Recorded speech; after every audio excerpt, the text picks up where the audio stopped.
All right, everyone, it's time to revisit a topic that I visited, God, it must have been 8 years ago or thereabouts, and that's the topic of creator unity. This is what we need at this particular point in time. I'm seeing people lashing out at each other. They're all in the same boat together. And it's sort of like a mutineers or something like that. It's like, okay, we've got this pirate ship, but now the pirates got drunk and they decided to start slashing and shooting each other or something like that.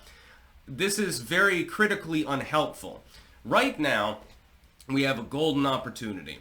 We have the rise of a new generally anti-censorship regime in Washington, D.C. We have the opportunity to stand together to destroy, literally crush the legacy media out of existence. Missing Link Media is crushing itself, so I don't think we have to worry about the Salons and Huffington Posts of the world particularly.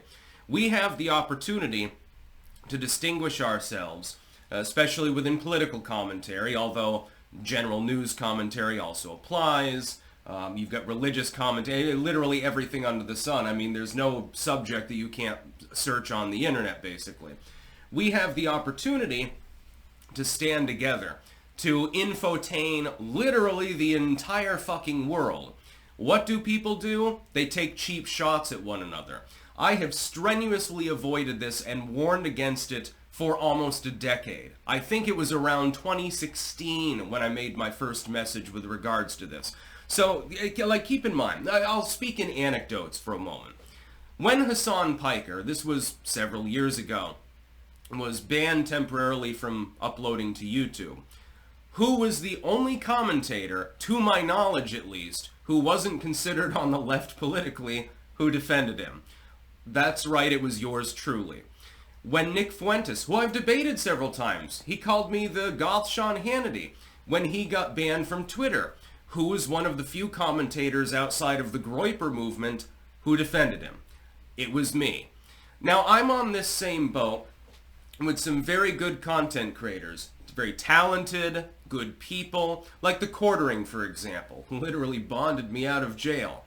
Good dude. Trust me, some people have a problem with him. I'm like, what the hell are you talking about? Ramsey Paul, Tim Pool, who I think is making a big announcement today. We're not 100% sure what it's going to be. The redheaded libertarian, or Brittany Venti. People like that. Very good people who I generally agree with. Not all the time, but generally, Hannah Claire, people like that. Then, I'm on the same boat with people who I don't dislike. I think they're talented, but I ideologically maybe disagree with them on some things, like a Nick Fuentes or somebody like that. I'm also on the boat with shitfucks, but I'm still going to defend them because they're fellow content creators. If we get to the point where we infight too much, we all end up suffering. And I can't do that. I'm not going to, smack myself in the head with a stick like the orangutans in the Republican Party. I'm just not interested in that. It makes no sense. Part of it is self-preservation. Part of it is moral code. Part of it is the simple belief that people should be able to speak their friggin' minds and be left alone. I don't agree with doxing. I don't agree, like, what happened to Nick Fuentes. God, somebody showed up with a crossbow, tried to kill the man. This is completely unhelpful in every way. And part of it is due to the creator infighting. So, yeah, you've got cool dudes like the Quartering a Razor Fist. You've got people you ideologically disagree with. And you've got people that are kind of shit. The only people that I would push off the boat would be the dedicated grifters, mainly the bread tubers. Yeah, your entire existence is literally trying to start shit with other people. I can't respect that. Sorry. Especially when you're probably funded by the British government, allegedly. Other than that, though, I have no problem with any other particular content creator, big or small. We're supposed to ban V, but, that's a special case. That's a running joke from the Sargon squad. Well, Sargon of Akkad, who gave me my first big break. Well, I mean, I don't agree with everything that he says, but he's still a good dude. He's got good intentions. I don't consider him to be a grifter or anything like that. He's not being cringe, so why would I have a problem with him? This is what creators need to do more of. They need to collaborate together instead of fighting one another.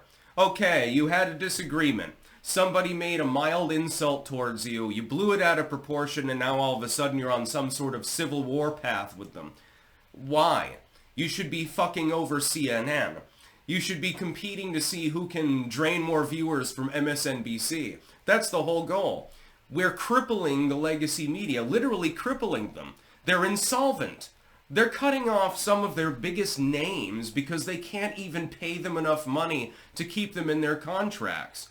We're winning. Don't we want to keep that up? Doesn't that mean more money and audience for literally all of us? Well, yeah, it means that the person that you don't like gets 10% more views. How sad. Maybe you get 10% more views. How happy. It's, just act out of self-preservation if you want to, but it's mildly unhelpful when content creators are infighting. We're all on the same boat. If the boat capsizes, we all fucking drown. Meanwhile, our warship has been hammering the shit out of the enemy and they're almost capsizing. Why don't we keep it up? Return to your cannons, fire on the legacy media, and call it a day. It's very unhelpful. Have your disagreements, debates, those are great. A little bit of blood sports once in a while, although that trend unfortunately seems to have petered out. It was very entertaining at the time. I remember that Sargon debate there. That was a great time. Sargon and what's his name? Richard Spencer. Spencer, great example. Somebody who I ideologically disagree with. He's turned into a liberal. Wink, wink, nudge, nudge. That being said, I still support his right to speak freely on all platforms. This is why I support new tech, BitChute, Rumble, Odyssey, Minds, sites like that.